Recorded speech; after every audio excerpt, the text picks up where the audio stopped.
पराक्रम की अगली कड़ी में हम आपको मिलवाने जा रहे हैं ऐसे परिवारों से जिनमें से किसी परिवार ने अपना पति खोया है, किसी ने अपना बेटा खोया है, किसी ने अपना पुत्र खोया है।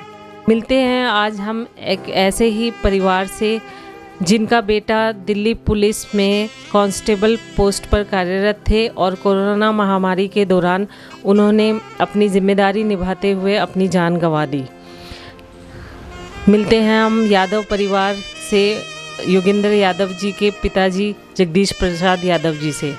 नमस्कार यादव। नमस्कार जी।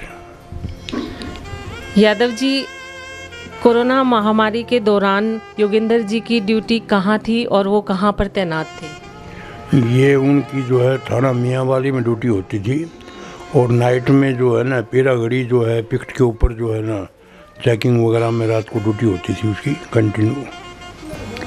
और कभी कंटेनमेंट जोन वगैरह में जहाँ भी मतलब भिन्न भिन्न ड्यूटियाँ लगती रहती हैं, तो लॉ एंड ऑर्डर की जो भी डिपार्टमेंट ड्यूटी लगाता था वही ड्यूटी होती थी। यादव जी, हम सभी को याद है ये एक ऐसी महामारी थी, ऐसा वक्त था जब हम सभी लोग इतनी घबराहट और दहशत में जी रहे थे कि शायद अपने घरों से निकलने में भी अपनी जान गंवा देने का डर था।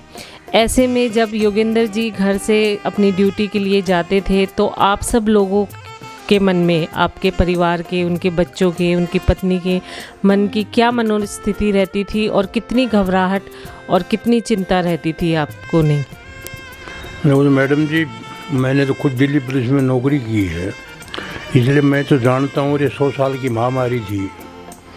तो मैं एक नाते ये भी समझता हूँ कि हमारी जिम्मेदारी है कि पब्लिक की जो है सेवा की जाए।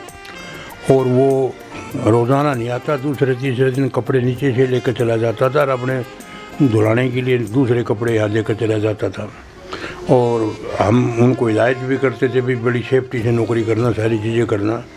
लेकिन ड्यूटी के दौरान आपको पता है कोई भी आदमी हो, नौकरी दिल्ली पुलिस तो उस टाइम लॉकडाउन के अंदर सारा जिम्मा संभाल रखा था। तो मेरा योगेंद्र जी क्या बहुत से ऐसे आदमी जो है ना हमारे चले गए साथी लोग, जिन्होंने अपनी जान की जो है ना बाजी लगा दी जनता की सेवा करते करते। और इसी तरह से योगेंद्र भी घर नहीं आता था, वो थाने में कि मैं वहीं रहता था और दूसरे तीसरे दिन जो है वो कपड़े अपने बदलने के लिए पॉलिथीन में ले जाता था, पुराने कपड़े हमें दे जाता था, हम साफ करके उसको दे देते थे। तो बच्चों की वजह से घर के अंदर भी वो प्रवेश नहीं करता था।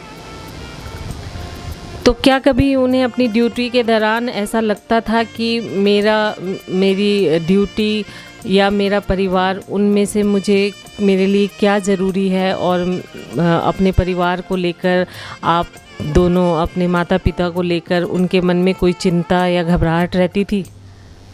देखो, महामारी के दौर में चिंता तो घर वालों को सभी को होती थी, लेकिन जो आदमी नौकरी करता है अगर वो उससे परहेज करने लग जाएगा तो फिर जनता का जो सेवा भाव है वो ख़त्म हो जाएगा। अगर सारी पुलिस, सारी फोर्सेज अगर घर बैठ जाती महामारी से डर की वजह से, तो पता नहीं क्या होता। तो ये तो हमारी सरकारें भी काम कर रही थी, केंद्र सरकार भी काम कर रही थी, पुलिस विभाग भी काम कर रहा था। तो उस जिम्मेदारी से तो कोई मतलब हट नहीं सकता। ये तो महामारी थी, अगर गोली भी आती तो उससे भी आदमी पीछे नहीं हट सकता, तो ड्यूटी तो करनी थी उसकी। तो ड्यूटी के दौरान कितने वक्त के बाद और ऐसा क्या हुआ कि अचानक ये इतना बड़ा हादसा हुआ उनके साथ? भाई, उनकी ड्यूटी होती थी, कहीं ड्यूटी के दौरान जो है ना वो कोरोना की चपेट में आ गया था। फिर जो है ना उसको एडमिट कराया हॉस्पिटल में, और जहाँ जो है उनकी 7 जुलाई 2020 को डेथ हो गई थी। और उससे पहले और भी काफ़ी पुलिस वालों की डेथ हुई, इसमें बाद में भी हुई। तो ये चक्कर तो महामारी के दौरान कम से कम भी हमारे जो है दिल्ली पुलिस परिवार के कम से कम 80-85 हमारे साथी हमें छोड़ के चले गई। इस महामारी के दौरान हज़ारों, लाखों, करोड़ों लोगों की जान गई और हमारी सुरक्षा और सहायता करते करते हमारे फ्रंटलाइन वॉरियर्स में से भी कई लोगों की जानें गई। तो क्या उनकी शहीद होने के बाद आपको दिल्ली सरकार से या राज्य सरकार या केंद्र सरकार से आपको किसी प्रकार की सहायता या अनुदान मिला? देखो, जो हमारी केंद्र सरकार से तो इसलिए शिकायत नहीं है कि उन्होंने हमसे कोई वादा नहीं किया था। और दिल्ली पुलिस ने जितना भी जो है उनका फंड बनता था या जितनी भी वो मदद कर सकते थे, और हमारे माननीय एस.एन. श्रीवास्तव साहब उस टाइम सीपी थे, उन्होंने अफसरों को घर भेज करके एक एक विधवा की, एक एक जो है ना मर्द परिवार की के मर्द जो है ना सदस्य के परिवार की पूरी तरह से उन्होंने मदद करवाई और जो भी उनको बेनिफिट मिल सकते थे वो सारे उन्होंने समय पर दिलवाए। रही बात दिल्ली सरकार की, दिल्ली सरकार से भी हमें कोई जो है शिकवा नहीं था, लेकिन दिल्ली के मुख्यमंत्री ने आगे बढ़ करके जो है बार बार जो है ना प्रेस में एडवर्टाइज के तौर पर अनाउंसमेंट किया था, कोई भी कर्मचारी कोरोना से जो है जिसकी डेथ हो जाएगी उसको हम 1 करोड़ रुपए देंगे। तो ऐसा वादा करने की वजह से न तो हमारे यार दोस्त थे न डिपार्टमेंट के थे, उन्होंने मदद इसलिए नहीं करी ज़्यादा। अगर कोई मदद करते हैं, दिल्ली सरकार 1 करोड़ रुपए देगी, हमें मदद की क्या ज़रूरत, उनकी मदद तो वैसे हो जाएगी। तो उस विश्वास के ऊपर जो है न तो दिल्ली सरकार ने हमारे विश्वास को तोड़ा, न तो किसी भी एक भी जो है न, जबकि सारा लॉ एंड ऑर्डर और लॉकडाउन के अंदर जो है पुलिस ही काम कर रही थी, बाकी तो सब अपने घरों में बैठे हुए थे।